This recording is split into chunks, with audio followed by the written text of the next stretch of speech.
escuelas escatológicas. Depende de cómo se usen estos tres principios que están ahí en pantalla, es que se tenderá a una escuela escatológica u a otra. Estos tres principios son los siguientes, son: la estructura de Apocalipsis no es lineal ni cronológica, sino cíclica. Ese es un punto que ya vimos. Luego, la mayoría de su lenguaje no es literal, sino simbólico. El punto número 2 también ya lo vimos. Y por último, en el punto 3, la mayor parte de su contenido no es solo futura, sino también pasada y presente. Ese es el punto que comenzamos a ver la semana pasada. Y dijimos que en base a este punto, hermano, en base a estas tres posturas o con respecto a estas tres posturas, se centran entonces en cosas ya sea pasadas, presentes o futuras.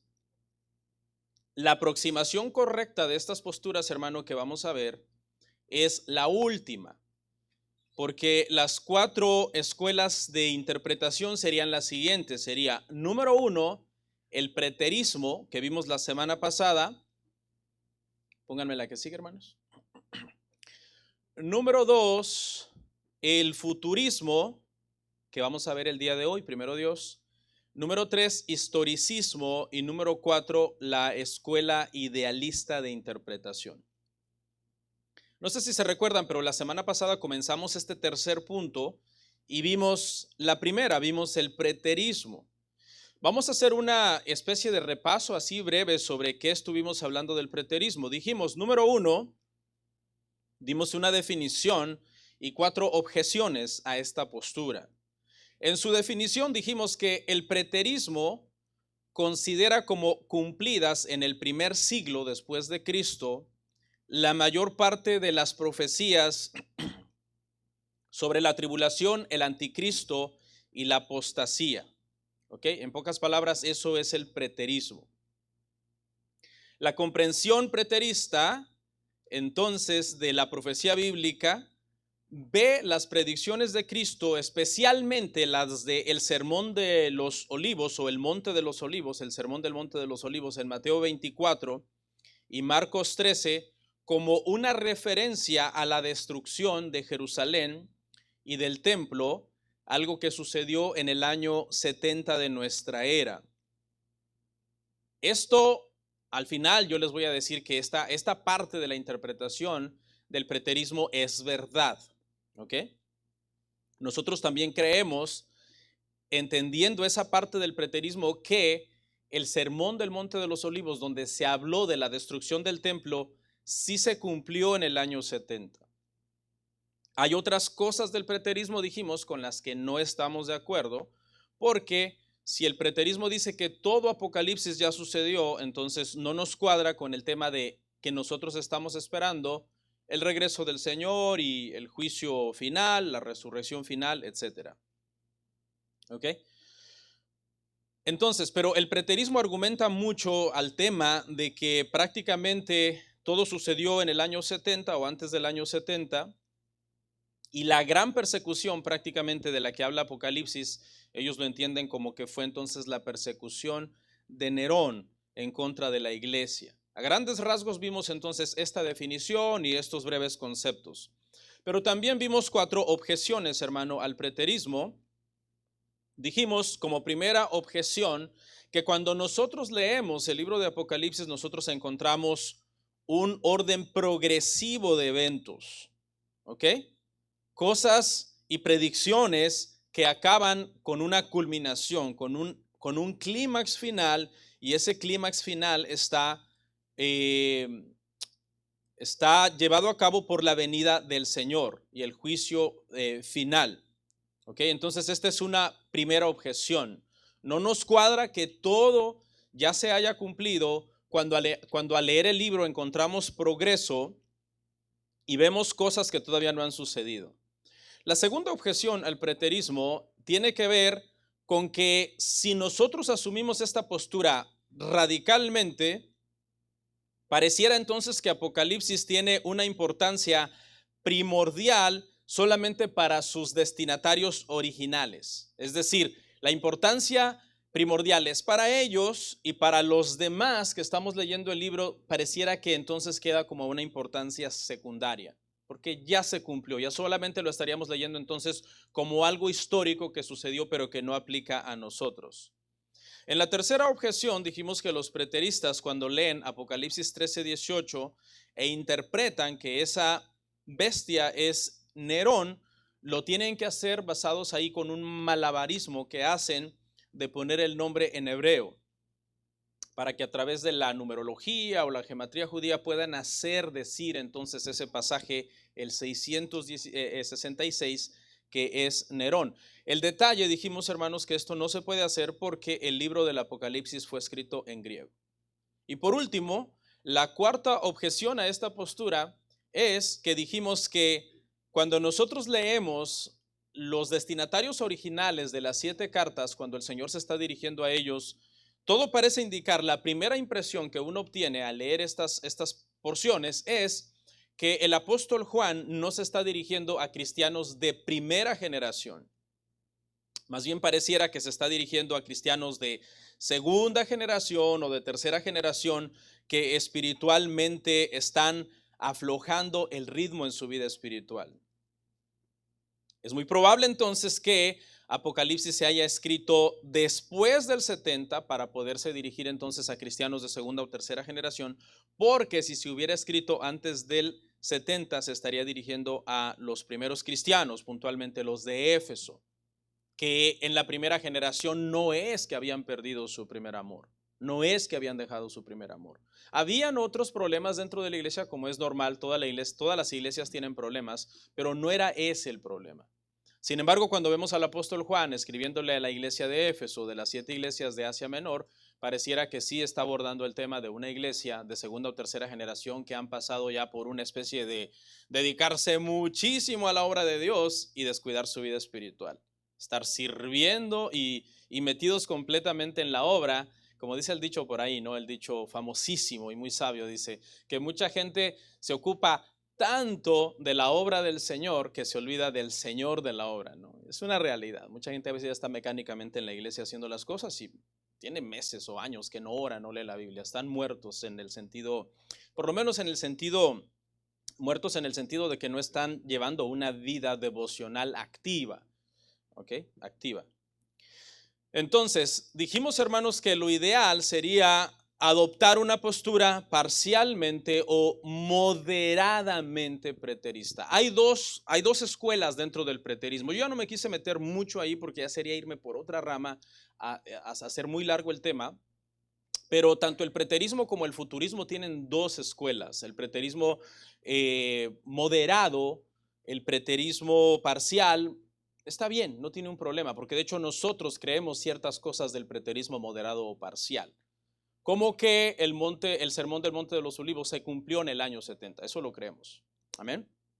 Pero hay un preterismo más radical, ¿no? Y ahí es donde ya nosotros no estamos de acuerdo, en donde ese preterismo nos enseñe que ya absolutamente todo se cumplió y que para nosotros simplemente es un libro que nos arroja una situación de información, pero que no tiene nada que ver con nosotros o con nuestra espiritualidad. Entonces hay dos escuelas dentro del preterismo, moderada o parcial, y la otra que es radical o completa. Y dentro del futurismo, que es la que sigue, que vamos a ver ahora, existe lo mismo también, una futurista radical y una futurista también un tanto más moderada. Amén. Vamos a ver esa, la segunda. Entonces terminamos la recapitulación y vamos a ver entonces la segunda escuela de interpretación, que es el futurismo.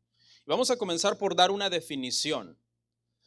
El enfoque futurista en la interpretación de Apocalipsis consiste en que la mayor parte del libro, a partir de Apocalipsis 4:1, se refiere al futuro. Amén. Pocas palabras, esa es esa definición. El preterismo, hermanos, es como lo opuesto del futurismo. ¿Ok? El preterista lo centra todo en el pasado. El futurista lo centra casi absolutamente todo en el futuro. O sea, todas sus creencias teológicas están basadas mucho en torno al Israel nacional. Se cree que todas las profecías del Antiguo Testamento que se le hicieron al Israel nacional deberían de cumplirse en un futuro. Deberían de tener un cumplimiento literal en el futuro. Y cuando lleguemos, hermanos, a estudiar ya las escuelas escatológicas, vamos a hacer esas aclaraciones, ¿no? Como nosotros vemos que muchas profecías del Antiguo Testamento, porque el argumento es este, y el argumento tiene un poco de lógica, obviamente, ¿no? El argumento es este: ¿cómo es posible que muchas profecías de Cristo en el Antiguo Testamento o de Israel en el Antiguo Testamento se cumplieron literalmente? ¿Verdad? Se les prometió una tierra. ¿Se les dio la tierra? Sí. Fueron llevados cautivos a Babilonia. Se les prometió que iban a regresar.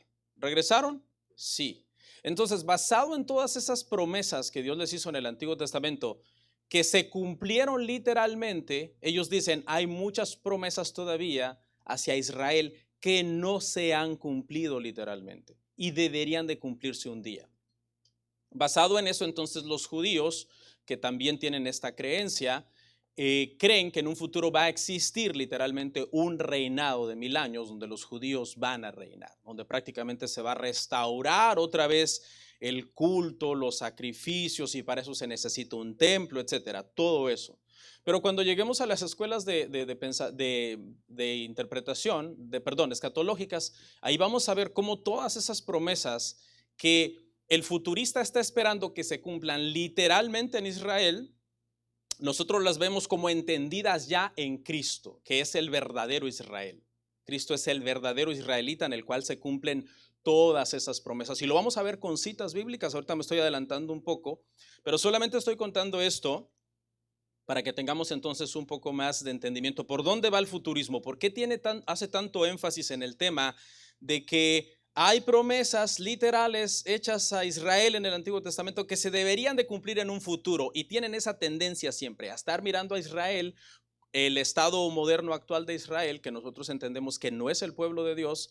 El pueblo de Dios es la iglesia, pero el futurismo hace esa diferencia. El futurista dice, no, una cosa es la iglesia y otra cosa es el pueblo de Dios, que es Israel. Ven como si Dios tuviera dos pueblos. Y Dios no tiene dos pueblos actualmente. Dios tiene un solo pueblo, que es los de la fe en Cristo Jesús, los verdaderos descendientes de Abraham, los verdaderos israelitas. No es el que lo es exteriormente en una circuncisión en la carne, sino los que creen en Cristo, su corazón ha sido circuncidado y por eso son el verdadero pueblo de Dios. Amén. Entonces, están esperando todo este cumplimiento entonces literal en el futuro, después de que la iglesia sea quitada. Ese es el entendimiento del futurismo. El futurismo es: la iglesia está como en un espacio, en un tiempo, esperando a ser quitada, y luego cuando la iglesia sea quitada, esas profecías literales que nosotros estamos esperando hacia Israel se van a cumplir. Amén. Ahora, aunque hay eventos que son exclusivos de los últimos años de la historia que precederán a la segunda venida, eso no lo podemos negar. Hay cosas que sí se prestan al futuro. Amén. Hay cosas que sí de verdad van a pasar en el futuro. Una gran apostasía, una gran persecución, sí, eso se presta a que sucederá justo antes o un poco antes, no sabemos cuánto tiempo, un poco antes del regreso del Señor. ¿Ok? Pero la realidad es que la mayor parte de profecías del Apocalipsis no consiste en estar mirando hacia el futuro para que se cumplan, sino que consiste en muchas cosas que a lo largo, desde la ascensión del Señor Jesucristo hasta el día de hoy, se han venido cumpliendo. Entonces, mire, el futurismo tiene esta tendencia. El futurismo tiende a mirar hacia esperar el regreso del Señor y pensar: gran parte del Apocalipsis solo se va a cumplir un poco antes de, durante de y un poquito después de. ¿Sí me entiende? Tienden a proyectarlo todo hacia el futuro. La postura que nosotros creemos es que el Apocalipsis, todo lo que fue escrito, que habla de cosas desde la primera venida de Cristo, que fue cuando Él vino y murió en la cruz del Calvario, ¿ok?, hasta que Él regrese, el Apocalipsis se ha estado cumpliendo durante todos esos 2000 años de historia. Le doy un ejemplo. Por ejemplo, en la postura futurista se tiende mucho a ver los 4 jinetes del Apocalipsis como cosas juicios y eventos catastróficos justo al final de los tiempos. Mientras que en la postura amilenialista se entiende que los 4 jinetes del Apocalipsis han estado cabalgando por la tierra desde que Cristo ascendió. ¿Ok? Desde que Cristo ascendió, han estado cabalgando esos 4 jinetes. Y por cierto, no todos son juicio. En la postura milenialista se ve al primer jinete del Apocalipsis, el caballo blanco, como el evangelio, la diseminación del evangelio por toda la tierra. Mientras que en el dispensacionalismo se ve como que es el anticristo. Si ve es una diferencia extrema. Es una diferencia de 180 grados de diferencia.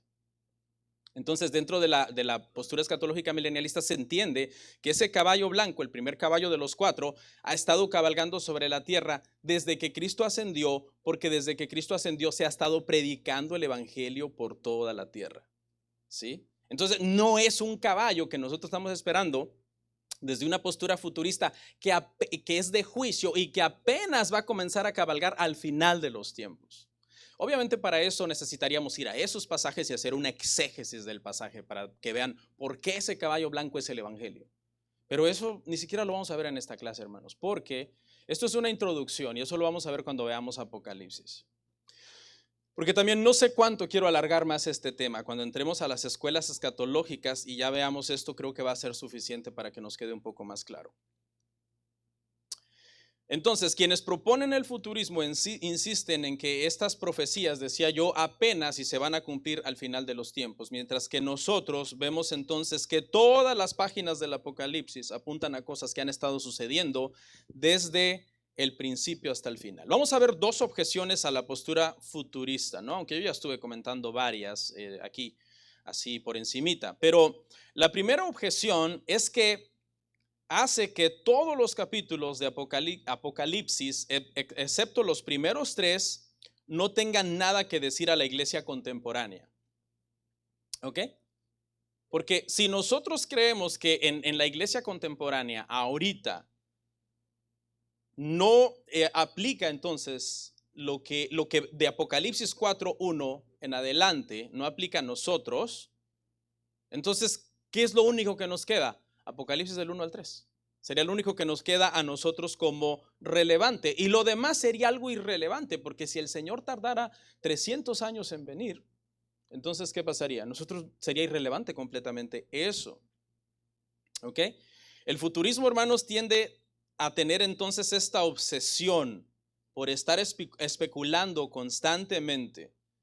Tienden a mal usar los pasajes proféticos, los convierten siempre como en cumplimientos contemporáneos. ¿Ok? No va a faltar el escatólogo por ahí que diga, por ejemplo, esto aquí de tal pasaje lo está cumpliendo ahorita fulano de tal presidente. O esta catástrofe la está cumpliendo ahorita esta situación. Por ejemplo, muchos escatólogos, hermano, cuando tiembla, ¿qué es lo que hacen? Señales del fin. Y, hermanos, científicamente es necesario que tiemble. Si no temblara, el mundo tendría serios problemas. Cuando tiembla, es cierto que no es el mejor escenario que nosotros queremos, que se derrumbe un edificio y mate unas personas, pero es parte de la geología, es parte de cómo funciona la Tierra, de cómo las placas tectónicas se acomodan y tienen una liberación de gases la Tierra. Es necesario. Pero mucha gente apenas tiembla y dicen, uy, el fin del mundo. ¿Y cuántos años tiene temblando en la Tierra? Pues desde que la Tierra fue creada, hermano, tiene temblando. Amén. Han existido entonces estos movimientos telúricos. La segunda objeción, hermanos, a esta postura futurista, otro problema en el énfasis profético, es que se centra especialmente en el retorno de Cristo. Ahora, todos nosotros no discutimos, hermano, que la iglesia debe de estar esperando el regreso de Cristo. Eso es innegable. ¿Cuál es el problema entonces con esta tendencia? Es hacer prácticamente un énfasis solamente en eso, solamente en la segunda venida del Señor. Entonces, como siempre se están buscando señales de la segunda venida del Señor, ahí es donde entonces el futurismo tiene esta tendencia a encontrar como cumplimientos místicos en cosas que están sucediendo actualmente. ¿Ok? Por ejemplo, no sé si saben o supieron de toda esta situación de guerra, ¿no? Guerra. Estados Unidos con Irán. Primero comenzó el conflicto ahí con Israel. Estados Unidos se la da del protector, ¿no? de Israel, según porque es el pueblo de Dios. Es una lectura errónea. El presidente y todo su gabinete que creen que Israel étnico es el pueblo de Dios y que por eso tienen que ir a matar gente a otros países para defender al pueblo de Dios, están completamente errados, completamente equivocados en su lectura de ese tema, hermanos. Podrán estar bien en otras cosas de moral, etcétera, pero en ese tema están equivocados. Amén. De hecho, repito, Israel es de lo peor que existe, de los peores enemigos de la iglesia y del cristianismo. Yo sé que esto a muchos cristianos que fuimos creados en el dispensacionalismo, premilenialista, pretribulacional, a muchos les cae como, uy, ¿qué pasó? Cuidado, me habla mal de mis judíos porque maldito será, pastor. Acuérdese que una vez, ¿cómo se llamaba el de Venezuela que habló mal de Israel? ¿Chávez? Acuérdese que habló mal de Israel y le dio cáncer. Porque entienden eso, que no puedes decir nada del pueblo étnico de Israel porque es el pueblo de Dios. Y eso está equivocado, lo podemos demostrar bíblicamente. Al menos yo en mi conciencia he llegado a esa conclusión por la escritura de poder descansar y entender muchos pasajes que hablan, ¿no? De eso, ¿no? La verdadera bendición de bendecir a Israel y ser benditos es bendecir a Cristo. ¿Por qué? Porque Cristo es el verdadero Israel. El que maldiga a Cristo será maldito. ¿Ok? Es el que maldiga a Cristo, el que será maldito. Ahora, sí debemos entonces estar esperando con ansia el retorno del Señor, pero el futurista tiende a estar buscando por todos lados la señal, las últimas señales del Armagedón, ¿no? Por ejemplo, usted sabe que en estos días, cuando estuvo este tema de la guerra, lo más seguro es que si usted lee o mira a esas personas que se dicen escatólogos, lo más seguro es que dijeron qué cosa, que ya, ¿verdad? Era el fin. El Armagedón, llegó el fin del mundo y luego empiezan a ponerle fecha. Septiembre viene el Señor.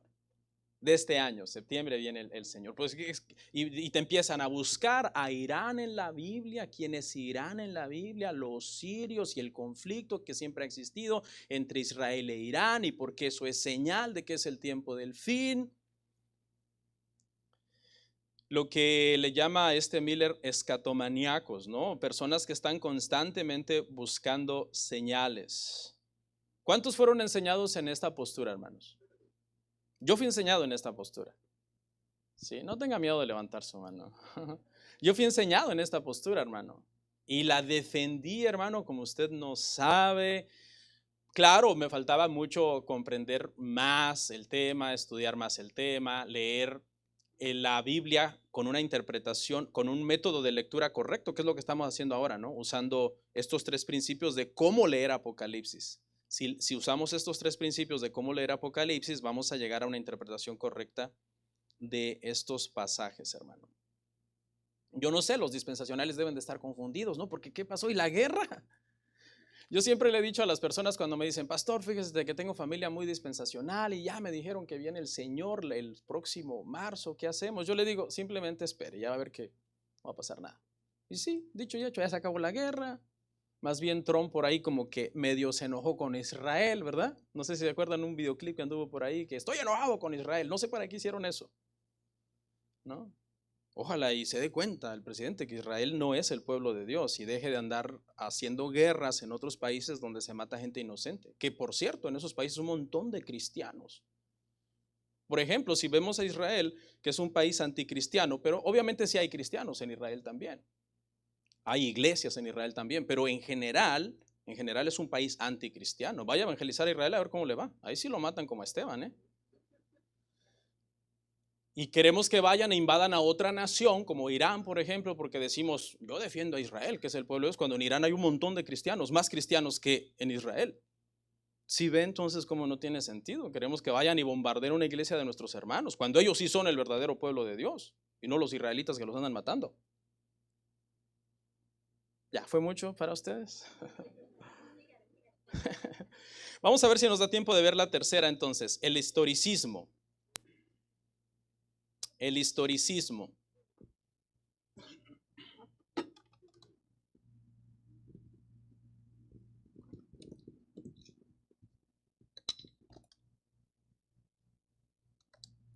Vamos a ver una definición. Dice,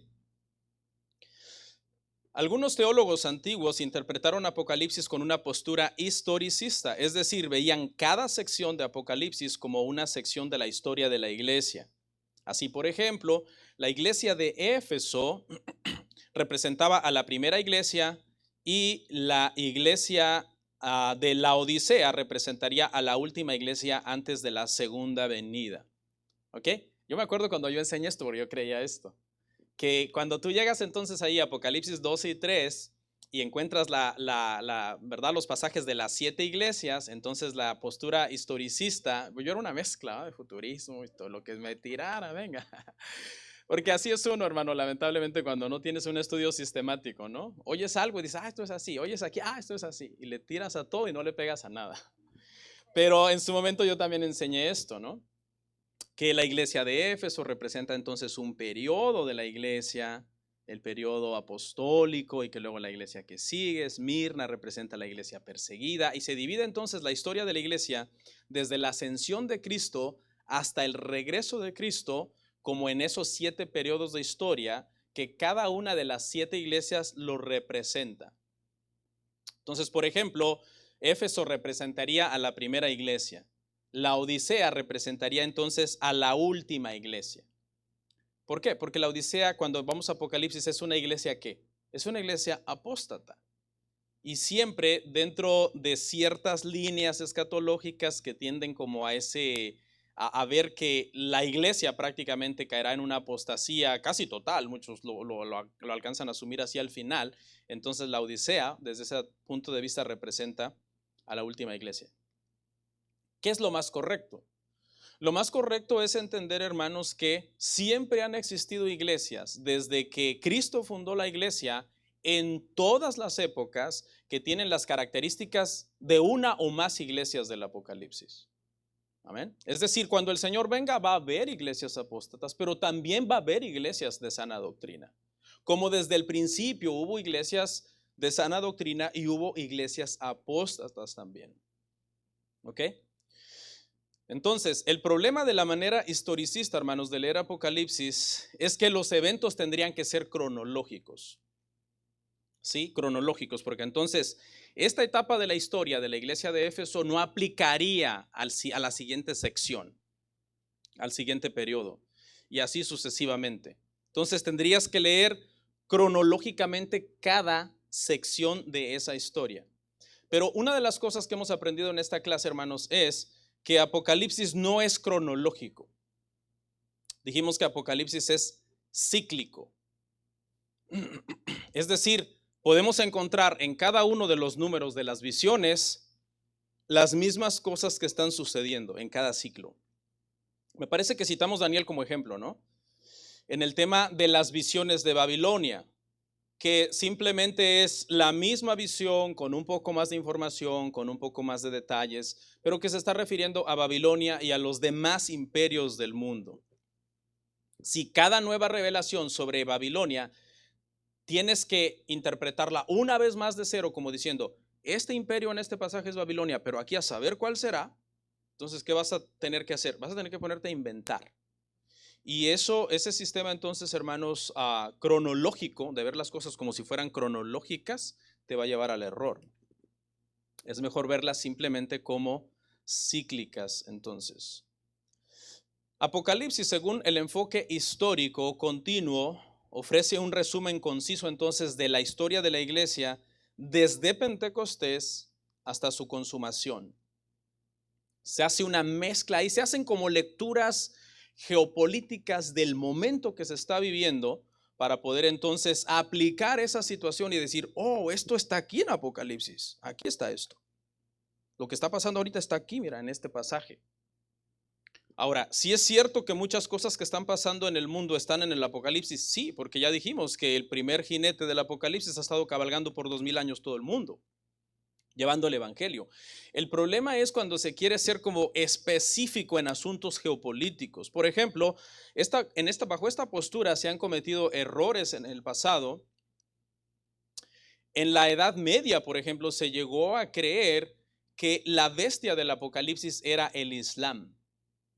y que la herida que recibió esta bestia fue dada a través de las cruzadas, que las cruzadas fue este periodo entonces de guerras de parte de la Iglesia Católica Romana para poder detener el avance del Islam en el mundo y poder reconquistar una vez más la capital de Jerusalén.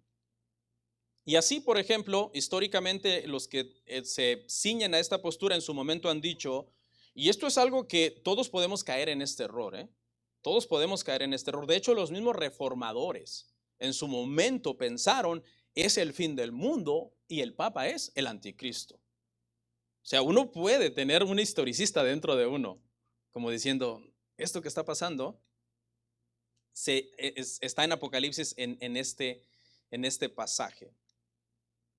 ¿Ok? El punto de vista, hermanos, historicista es fuerte, ha sido tan amplio a lo largo de la historia que en algún momento se llamó el punto de vista protestante. Es decir, se asumía prácticamente que esta era la postura del protestantismo. Pero ya cuando tú entonces lees más, entiendes más y te das cuenta que ciertas predicciones que hace el futurismo son risibles, entonces tú dices, no, aquí tiene que haber un error.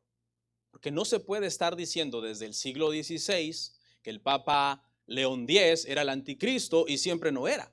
Hasta el día de hoy seguimos buscando quién es el anticristo. Entonces, tanto estar tratando de predecir y de no atinarle, entonces uno se cansa de decir, no, esto no es bíblico. Porque no puedes ser escatólogo con una nueva interpretación del Apocalipsis diciendo que tal mes es la venida del Señor y que fulano de tal es el anticristo. Bueno, hay tres objeciones, vamos a ver si terminamos este punto. Tres objeciones contra el futurismo. La primera, perdón, historicismo. La primera objeción, hermanos, es que el texto de Apocalipsis no se presta para una interpretación histórica continua, como cronológica, periodo 1, periodo 2, periodo 3, sino que ya vimos ampliamente que es cíclica, no cronológica. Segunda objeción, hermano, si se pretendió entonces que Apocalipsis fuera históricamente continuo, la iglesia primitiva y generaciones sucesivas no habrían podido beneficiarse de un mensaje futuro que no les aplicaba, porque entonces todo el proceso o el periodo de historia de la iglesia de Éfeso no aplicaba ¿a quién? A la iglesia de Esmirna, porque estamos dividiéndolo por periodos. Cada iglesia tiene su propio periodo de historia y un periodo no se le puede aplicar a otra iglesia. Entonces, esa es una objeción también. La iglesia de Éfeso no podría beneficiarse del mensaje que se le está dando a la iglesia de la Odisea, porque se dice, no, este es el mensaje para ustedes y este fue para su periodo en el lugar de la historia en que ustedes estuvieron y lo demás ya no aplica a ustedes. Y la tercera objeción es que los seguidores del punto de vista histórico a menudo recurren entonces a interpretaciones triviales y fantasiosas que deshonran las escrituras. ¿Ok? Que deshonran las escrituras. Últimamente yo he mirado por ahí algunos hermanos que hacen debates escatológicos y por ahí he oído, no lo he oído directamente, pero he oído a ellos decir que ciertos escatólogos, y han dicho los nombres, que un hermano dijo, por ejemplo, que Apocalipsis 12 habla del domo de hierro en Israel. No sé si saben cuál es el Iron Dome en Israel, que es este sistema que tiene Israel entonces para desviar los misiles, ¿no? Entonces por ahí hay un escatólogo muy famoso, si menciono su nombre yo creo que la mayoría lo conocen, que él dice que Apocalipsis 12 habla del domo de hierro. Entonces tú dices, vaya exégesis que se está aventando este hermano. Y es un supuesto erudito, hermano. Erudito, un doctor en escatología. Y así te van a ir buscando entonces aquí, este pasaje está hablando de Trump, es claro que este es Trump. Y así, por decirlo. Entonces, los historicistas siempre, escucha este detalle del historicismo, esto es clave para que usted sepa si alguien tiene la postura historicista. La gente historicista siempre está pensando, esta es la última generación que estamos viviendo. Usted siempre los va a oír decir lo siguiente, estamos en el periodo de la iglesia de la Odisea. Cuando usted oiga eso, usted está frente a una persona que tiene esta forma de pensar. Y no, pero es que porque mira cómo se ha aumentado la maldad, la gente no quiere ir a la iglesia y mira todo el pecado, todas las ideologías peligrosas. Y eso sí es cierto, pero que tú asegures que estás en la iglesia del periodo de la Odisea, entonces ya no deja tiempo para que haya más iglesias en el futuro prácticamente. Ya no puede haber más iglesias de sana doctrina o continuar la historia. Ya no podría continuar la historia más porque según tú estamos en la última generación y si estamos en la última generación entonces el Señor debería de venir ya, ya. ¿Y si el Señor no viene en 1000 años? Entonces ahí está la clave de cómo identificar entonces a los historicistas. Aunque repito, hay que tener paciencia con los historicistas porque en su momento uno sí tiende a pensar, ay Señor, yo creo que ahora sí, porque mira, esos misilazos. De hecho, hasta Lutero y Calvino cayeron en esto, ¿no? De decir, el Papa es el anticristo. En un momento de historicistas dijeron, ya, es el fin. En los tiempos de la Reforma, hermano, se creyó que era el tiempo del fin. Y así, antes de la Reforma, en 1347, cuando la plaga negra acabó casi medio Europa, ¿qué dijeron? El fin del mundo, ¿no? Usted sabía que la Primera y la Segunda Guerra Mundial, 1914 a 1918, 1936 a 1944, trajeron una revolución escatológica en la mente de muchas personas. Muchas personas, porque como nunca había habido en la era moderna una guerra mundial de ese alcance, la gente dijeron, es el fin del mundo esto, ¿no? Y luego para colmo me parece que después de la guerra mundial vino una plaga que mató como a 100,000 personas, una fiebre aviar. Entonces así a lo largo de la historia siempre han sucedido cosas terribles e impresionantes, hermano. Y cuando uno tiene esa tendencia entonces de leer Apocalipsis y tratar de entenderlo según lo que están diciendo en las noticias, puede uno caer en ese error. Debemos amar a los hermanos dispensacionalistas, respetarles. Yo sé que muchos incluso tenemos familia que son así y hay que tenerles paciencia, etcétera. Pero pues ya no pasó nada, ¿no? No hubo guerra, entonces estaban mal los hermanos. Ya, así de fácil. Se refutan solos. Si le siguen poniendo fecha a la venida del Señor y fecha al Armagedón y las fechas no se cumplen, solo se refutan. Pero el pueblo a veces es tan ignorante, hermano, que se les olvida y el año que viene le vuelven a poner fecha a la venida del Señor y al Armagedón y les vuelven a creer. Bueno, ahí lo vamos a dejar entonces. Nos quedamos entonces, hermano, en ver la última postura, que es la idealista. La vamos a ver la semana que viene. Primero Dios. Ok, 2 minutos, 3 minutos para preguntas. Por favor, hermanos, que la pregunta tenga coherencia, número 1. Número 2, no aportes, por favor, sino preguntas, una pregunta puntual. Y número 3, pues téngame paciencia también, ¿no? Porque como le dije, soy un estudiante de escatología, no un maestro. Vamos entonces a ver si hay alguna pregunta.